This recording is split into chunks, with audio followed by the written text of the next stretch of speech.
Hi views, இது 2023 நடந்த ஒரு டிஎன்பிஎஸ்சி ஜிகே கொஷின் தான். இது எந்த புக்லேருந்து கேட்டிருக்காங்க, அந்த பேஜ் நம்பர் என்ன அப்படின்றத பார்க்கலாம். ஃபஸ்ட்டு கொஷினை ரீட் பண்ணிடலாம். மக்களவை பொதுவாக இந்திய பாராளுமன்றத்தின் கீழவை என்று அழைக்கப்படுகிறது.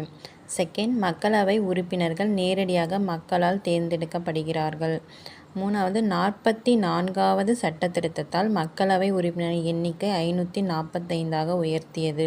இதில் எது சரியானது அப்படின்னு கேட்டிருக்காங்க.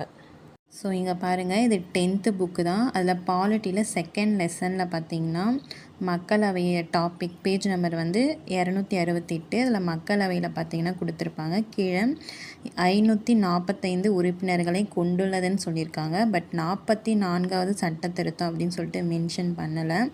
ஸோ இந்த பேஜை நம்ம நல்லா படிச்சிருந்தோன்னா அந்த ஆன்சரை நம்ம தப்பு அப்படின்றத நம்ம கரெக்ட் பண்ணிக்கலாம்.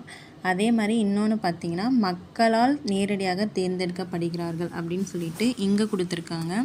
மக்களால் நேரடியாக மக்களவை உறுப்பினர்கள் தேர்ந்தெடுக்கப்படுகிறார்கள்.